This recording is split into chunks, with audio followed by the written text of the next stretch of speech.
Hello বন্ধুরা, তোমাদের প্রত্যেককে আবার আমার ইউটিউব চ্যানেলে স্বাগত। আজকের ভিডিওতে খুব সুন্দর একটি টপিক নিয়ে আলোচনা করব। সেটি হচ্ছে, যদি আমাকে দুটি স্ট্রেট লাইনের যদি নতিমাত্রা বলে দেওয়া থাকে, আমরা নতিমাত্রা কিভাবে নির্ণয় করব আগেই শিখেছি। এবার যদি আমাকে দুটি স্ট্রেট লাইনের আমাকে যদি ইকুয়েশন বলে দেওয়া থাকে বা তাদের দুটি নতিমাত্রা বলে দেওয়া থাকে স্ট্রেট লাইন দুটির, তাহলে তাদের মধ্যবর্তী, তারা যদি ইন্টারসেক্ট করে তাহলে তাদের মধ্যবর্তী অ্যাঙ্গেল কিভাবে নির্ণয় করব আজকের এই ভিডিওতে সেটি দেখার চেষ্টা করব, বা সেই ফর্মুলাটি কিভাবে ডিরাইভ হলো সেটি বোঝার চেষ্টা করব। এবং এই রিলেটেড যে কন্ডিশন, মানে যদি দুটি স্ট্রেট লাইন প্যারালালি অবস্থান করে তাহলে কীরকম হবে, এবং যদি পারপেন্ডিকুলারলি অবস্থান করে তো তাদের নতিমাত্রার কী রকম সম্পর্ক, সেই বিষয়গুলিও এই ভিডিওতে আমরা দেখার চেষ্টা করব। তো প্রথমেই বলে দিই যে এরকম বলা হচ্ছে, যদি দুটি অ্যাঙ্গেল, যদি দুটি স্ট্রেট লাইনের মধ্যবর্তী অ্যাঙ্গেল থিটা হয়, যদি দুটি স্ট্রেট লাইনের মধ্যবর্তী অ্যাঙ্গেল থিটা হয়, ধরে নিচ্ছি আমি একটি স্ট্রেট লাইন, এটি আমরা x y coordinates cartesian plane, যেখানে আমি ধরে নিচ্ছি যে এই একটি স্ট্রেট লাইন, এটি একটি স্ট্রেট লাইন এবং এটি আরেকটি স্ট্রেট লাইন, দুইটি স্ট্রেট লাইন আমরা ধরে নিলাম। আমাকে কি বের করতে হবে? আমাকে এদের মধ্যবর্তী কোণটি আমাকে নির্ণয় করতে হবে, ঠিক আছে? এবার এদের মধ্যবর্তী কোণ শুধু এটি হবে এরকমও নয়, এটিও হতে পারে।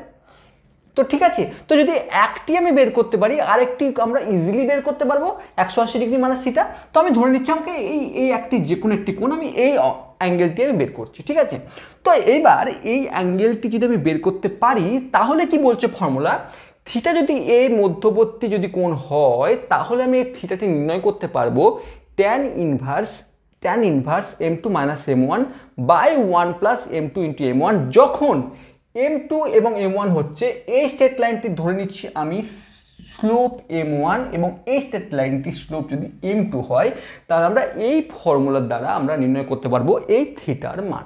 Theta is equal to tan inverse plus minus m2 - ny by 1 plus m2 - md into m1, ঠিক আছে? তো আমরা কিভাবে ফর্মুলাটি ডিরাইভ করব? প্রথমে যদি আমাকে বলে দেওয়া থাকে এই স্ট্রেট লাইনটি বা এই স্ট্রেট লাইনটি, এই দুটির আমাকে স্লোপ বলে দিয়েছে এটির m2 এবং এটির m1, ঠিক আছে? তো আমি কি করব, আমি প্রথমে এই স্ট্রেট লাইনটির একটি অ্যাঙ্গেল ক্রিয়েট করেছি। তো এই অ্যাঙ্গেলটি যদি আমি θ2 ধরে নিই, এই অ্যাঙ্গেলটি আমি এই m2 যখন আমি জানি তখন আমি θ2ও বের করতে পারবো। তো এই নতিকোণটি যদি আমি θ2 ধরে নিই এবং এই স্ট্রেট লাইনটির যদি নতিকোণ আমি θ1 ধরে নিই, θ1 ধরে নিই, কারণ আমরা বের করতে পারবো যদি আমাকে নতিমাত্রা বলে দেওয়া থাকে তাহলে নতিকোণ আমরা জানতে পারবো, কারণ আমার নতিমাত্রা হচ্ছে tan θ is equal two m1m। তো আমি এক্ষেত্রে m1 এর ক্ষেত্রে tan θ1 is equal to m, tan θ1 is equal to m, কারণ আমরা জানি নতিমাত্রা হচ্ছে tan θ, যেখানে θ হচ্ছে নতিকোণ। তো এখানে নতিকোণ θ1 হলে এই স্ট্রেট লাইনটির নতিমাত্রা হচ্ছে tan θ1, যেটা আমি m1 ধরেছি।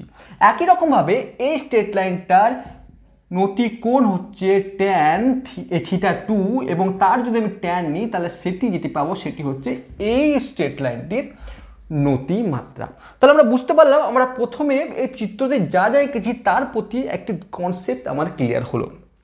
এবার আমরা কি করতে পারি, আমরা এইটি যদি থিটা হয় তাহলে এটিও থিটা, মানে বিপরীত কোণ, ঠিক আছে? তো এটি যদি থিটা হয় তাহলে এটিও থিটা।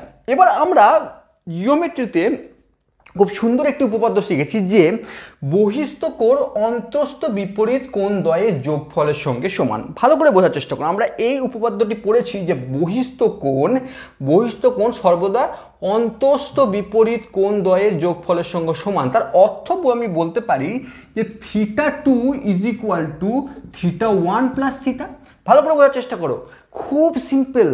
θ2 ইজ ইকুয়াল টু, এটি বহিস্থ কোণ, অন্তস্থ বিপরীত কোণ, এটি অন্তস্থ কোণ অন্তস্থ বিপরীত কোণ মানে θ এবং θ1, তাদের আমি তাদের যোগফল θ এবং θ1 এর যোগফল বের করলাম। আমার উদ্দেশ্য কি? আমার উদ্দেশ্য θ বের করা। তাহলে আমি θ ইজ ইকুয়াল টু, পরের লাইনে or θ is equal to θ2 minus θ1 লিখতেই পারি। আমরা এটিকে এদিকে নিয়ে আনলাম, ঠিক আছে? তো θ এখন θ2 মাইনাস θ1 এ পরিণত হলো। এবার আমি উভয় পক্ষে আমার কি দরকার, আমার ট্যান থিটা দরকার, আমার ট্যান থিটা দরকার। তো আমি উভয় পক্ষে ট্যান অপেক্ষককে যদি আমি নিয়ে নিতে পারি, যদি ট্যান অপেক্ষককে নিয়ে নিতে পারি, তাহলে আমি এদিকে পাচ্ছি tan theta is equal two tan of theta 2 minus theta 1। ঠিক এরকমভাবে পাচ্ছি আমি। ঠিক আছে, আমি একটু মুছে দিচ্ছি। তো আমি এরকম একটি পজিশন পাচ্ছি। এবার আমি যদি এই জায়গাটি ট্যান এ মাইনাস বি এর ফর্মুলা ইউজ করি, tan a minus b formula কি? Tan of a minus b এর ফর্মুলা হচ্ছে tan a minus tan b by 1 plus tan a into tan b. আমরা এই ফর্মুলাটিকে আমরা ত্রিকোণমিতিতে শিখেছি। এই ফর্মুলাটাকে যদি এখানে আমরা পুট করি, তাহলে আমরা পাচ্ছি tan theta 2 minus tan theta 1 by 1 plus tan theta 2 into tan theta 1। এরকম একটি পজিশন পাচ্ছি। এবার একটু ভেবে দেখো, আমি কি বের করলাম? ট্যান থিটা 2 মানে হচ্ছে m2, ট্যান থিটা 2 মানে হচ্ছে m2। তাহলে আমি এখানে লিখতেই পারি ট্যান থিটার জায়গায় আমি m2, ট্যান থিটা 1 মানে হচ্ছে m1 minus m1 by 1 plus m2 into 1। আমরা এই পজিশনে চলে এলাম। ঠিক আছে, এইবার ব্যাপার হচ্ছে যে থিটা, এই থিটা যে কোণটি, সেটি সূক্ষ্মকোণ হতে পারে এবং স্থূলকোণ দুটি হতে পারে। কিন্তু এই যে অ্যাঙ্গেলটি, এটি সূক্ষ্মকোণ হতে পারে বা স্থূলকোণ হতে পারে বা সমকোণ অবস্থান হতে পারে। এটি দুটি 90 ডিগ্রি একসঙ্গে লম্বভাবে অবস্থান যদি করে দুটি স্ট্রেট লাইন, সেটি ক্ষেত্রে হতে পারে। তিনটি কন্ডিশন হতে পারে। এক, এইটি এমনভাবে অবস্থান করলো যে এই অ্যাঙ্গেলটি যেটি থিটা আমি বের করতে চাইছি সেটি সূক্ষ্মকোণ, অথবা এই অ্যাঙ্গেলটি যেটি বের করতে চাইছি সেটি স্থূলকোণ, অথবা এই অ্যাঙ্গেলটি যেটি বের করতে চাইছি সেটি যদি 90 ডিগ্রি হয়, অথবা এটাও হতে পারে যদি এই অ্যাঙ্গেলটি 0 ডিগ্রি হয়। চারটি কন্ডিশন আমার হতে পারে, তাই তো? চারটি কন্ডিশনের ক্ষেত্রে আমি ধরবো যদি এই অ্যাঙ্গেলটি যদি সূক্ষ্মকোণ হয়, তাহলে আমরা জানি ট্যান সূক্ষ্মকোণ অর্থাৎ 90 ডিগ্রির কমে ট্যানের মান সব সময় পজিটিভ হয়।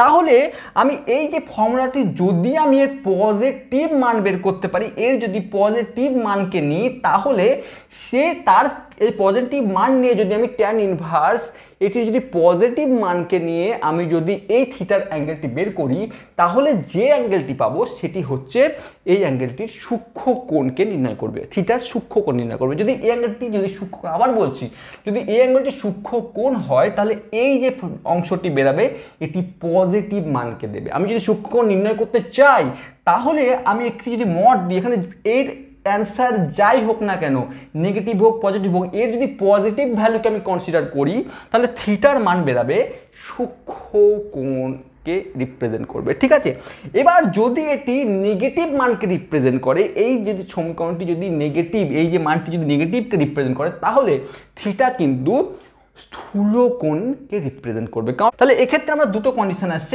একটি এটি ধনাত্মক হতে পারে, একটি এটি ঋণাত্মক হতে পারে। ঠিক আছে, ধনাত্মক হলে এই থিটা অ্যাঙ্গেলটি সূক্ষ্মকোণ, ঋণাত্মক হলে এই অ্যাঙ্গেলটি একটি স্থূলকোণকে রিপ্রেজেন্ট করবে। এবার যদি এদের মধ্যবর্তী অ্যাঙ্গেল মানে এটি মধ্যবর্তী অ্যাঙ্গেল যদি 0 হয়, তার অর্থ কি? যদি এদের মধ্যবর্তী অ্যাঙ্গেল 0 হওয়ার অর্থ হচ্ছে এই দুটি স্ট্রেট লাইন প্যারালাল অবস্থান করছে। অর্থাৎ আমি যদি চিত্রের মধ্যে যদি এরকম একটি চিত্র অঙ্কন করি, আমি যদি কোনো একটি জায়গায়, আমি যদি এখানেই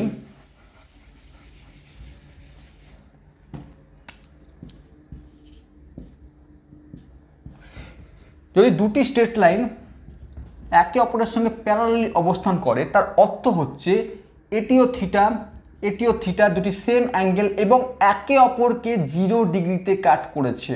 ঠিক আছে, মানে এর যে নতিমাত্রা, ট্যান থিটা, এরও নতিমাত্রা ট্যান থিটা, অর্থাৎ এটি যদি m1 হয়, এটি যদি m2 হয়, তার অর্থ হচ্ছে m1 is equal two m2। মানে যদি দুটি সরলরেখা যদি প্যারালালি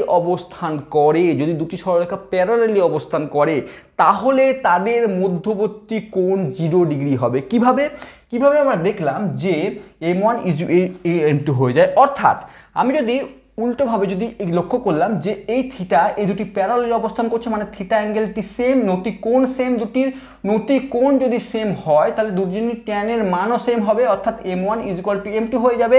তাহলে এক্ষেত্রে যদি m1 is equal two m2 হয়ে যায়, তাহলে এই অংশটি পুরোটা 0 হয়ে যাবে।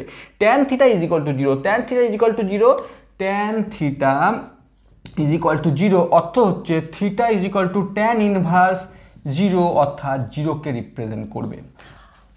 তো দুটি সমান্তরাল সরলরেখা দুটি সমান্তরাল সরলরেখার মধ্যবর্তী কোণ সবসময় 0 ডিগ্রিকে রিপ্রেজেন্ট করবে। ভালো করে বোঝার চেষ্টা করো। উল্টোভাবে বলতে পারি, যদি দুটি সরলরেখা সমান্তরাল অবস্থান করে তাদের মধ্যবর্তী কোণ 0 ডিগ্রি হবে, এটি যেমন বলতে পারি। বা দুটি সরলরেখা যদি স্লোপ ইকুয়াল হয়ে যায় তাহলে আমরা বলতে পারি তারা সেই দুটি সরলরেখা সমান্তরালি অবস্থান করছে। ঠিক আছে, এবার আরেকটি কন্ডিশন, যদি দুটি সরলরেখা আমি পারপেন্ডিকুলারলি অবস্থান করতো, তাহলে বিষয়টি কেমন হতো? যদি পারপেন্ডিকুলারলি অবস্থান করতো তাহলে একটি চিত্রাঙ্কন করে দেখি। দেখো, আমি চিত্রাঙ্কন করলাম এটি এক্স অ্যাক্সিস, এটি ওয়াই অ্যাক্সিস, এটি একটি সরলরেখা এবং এই অ্যাঙ্গেলটি 90 ডিগ্রি।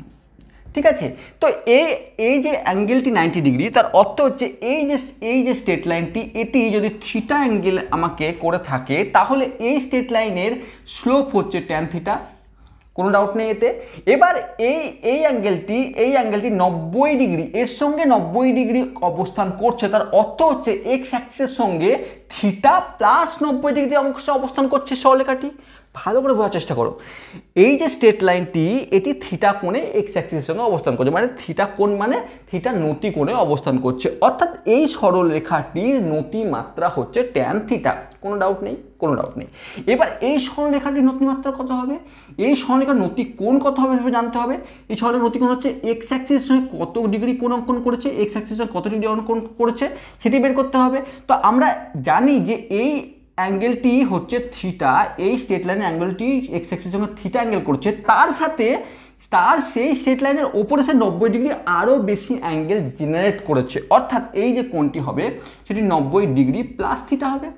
তার অর্থ হচ্ছে এই যে স্ট্রেট লাইনটি তার এখন নতি মাত্রা বা নতি স্লোপ হচ্ছে ট্যান 90 ডিগ্রি প্লাস থিটা।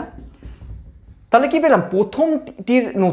প্রথম স্ট্রেট লাইনটির নতি পেলাম ট্যান থিটা, দ্বিতীয়টি পেলাম ট্যান 90 ডিগ্রি প্লাস থিটা। এবার এটি এখন M1, এটি এখন M2। এবার আমি যদি লক্ষ্য করি ট্যান 90 ডিগ্রি প্লাস থিটা, এটি মানে আমরা জানি মাইনাস অফ কট থিটা। ঠিক আছে, এইবার আমরা যদি এটি এবং এটি গুণ করে দিই, অর্থাৎ আমরা tan theta into minus of caught theta, অর্থাৎ কি করছি আমরা M1 ইন্টু M2 করছি। যদি আমরা তাই করি আমরা কি পাচ্ছি? M1 ইন্টু M2 করলে কট থিটা মানে 1/tan থিটা, তার মানে পাচ্ছি tan theta into minus of 1/tan theta, অর্থাৎ ট্যান থিটাটা কেটে গেল -1। তাহলে আমি বলতে পারি যদি দুটি স্ট্রেট লাইনের নতি মাত্রার গুণফল -1 হয়, ভালো করে বোঝার চেষ্টা করো, দুটি স্ট্রেট লাইনের নতি মাত্রার গুণফল অর্থাৎ M1 ইন্টু M2 যদি -1 হয়, তাহলে স্ট্রেট লাইন দুটি পরস্পর পারপেন্ডিকুলারলি অবস্থান করবে। আবার উল্টোভাবে বলতে পারি, যদি দুটি স্ট্রেট লাইন পারপেন্ডিকুলারলি অবস্থান করে তাহলে তাদের নতিমাত্রার গুণফল -1 হবে। আমি বোঝাবার চেষ্টা করলাম যে নতিমাত্রা থেকে আমরা কিভাবে দুটি স্ট্রেট লাইনের মধ্যবর্তী কোণ বা অন্তস্থ কোণ নির্ণয় করতে পারি। আমরা যখন অ্যাকিউট অ্যাঙ্গেল বের করব, থিটার মান যদি অ্যাকিউট হয় আমরা সবসময় মড ভ্যালুকে নেব এবং যদি আমরা জানি যে এইটি থিটার মান যদি বের করতে পারি তাহলে আরেকটির মান 180 ডিগ্রি মাইনাস থিটা করলে আরেকটি কোণের মান বের করতে পেরে যাব। তো আমরা সব সময় পরীক্ষাতে প্লাস মাইনাসের কনফিউশনে না গিয়ে আমরা ট্যান থিটার মান সব সময় মড অফ এই ফর্মুলাকে ইউজ করব। এর ক্ষেত্রে যে মানটি পাবো সেটি ধরে নেব তাদের মধ্যবর্তী যে সূক্ষ্ম কোণ তার মানটিকে আমাকে রিপ্রেজেন্ট করবে। এবার যদি এই মানটি 90 ডিগ্রি হয় তাহলে দুটি 90 ডিগ্রি হবে, কারণ এইটি তো পুরোটা 180 ডিগ্রি হবে। ঠিক আছে, তো আর যদি এটি সূক্ষ্ম কোণ হয় অপরটি 180 ডিগ্রি মাইনাস থিটা করে যে মানটি অবশ্যই সেই মানকে রিপ্রেজেন্ট করবে। তাহলে আমার উদ্দেশ্য থাকবে যখন পরীক্ষায় পড়বে থিটার ম্যান রিপ্রেজেন্ট করতে, তখন আমরা tan inverse mod of M2 - M1 by 1 plus M2 into M1 এই ফর্মুলাকে আমরা ইউজ করব। ডিপলি জানার জন্য মনে রাখো যে যদি আমাকে এখানে পজিটিভ মান দেয় তার অর্থ হচ্ছে থিটা আমার সূক্ষ্ম কোণের মানকে দেবে, যদি এটি নেগেটিভ মান দেয় তাহলে সে স্থূল কোণের মানকে দেবে আমাকে। আর যদি দুটি স্ট্রেট লাইন যদি প্যারালালি অবস্থান করে তখন আমরা সবসময় m2 = m1 হবে। প্যারালালি অবস্থান হওয়ার অর্থ হচ্ছে থিটা = 0। থিটা = 0 কিভাবে হলো? কারণ এই অংশটিকে আমাকে 0 হতে হবে, তবেই থিটার মান 0 আসবে। এই অংশটিকে 0 হতে গেলে m2 আর m1 যদি ইকুয়াল হয়ে যায়, সমান হয়ে যায়, তখনই সেটি পসিবল। আর 90 ডিগ্রির ক্ষেত্রে দেখলাম যদি দুটি স্ট্রেট লাইন যদি পারপেন্ডিকুলারলি অবস্থান করে তাহলে তাদের নতিমাত্রার যে গুণফল সেটি সবসময় -1 হয়ে থাকে। এই বিষয়ে কোনো ডাউট থাকলে বা কোনো রকম আরও কোশ্চেন থাকলে অবশ্যই কমেন্টস বক্সে লেখো, আমি চেষ্টা করব বোঝানোর, ভালোভাবে ক্লিয়ার করার বিষয়গুলি। তো যদি তো ভালো লেগে থাকে শেয়ার করো, কমেন্টস করো, লাইক করো। তোমাদের জন্য ভিডিও বানানো, তোমাদের জন্য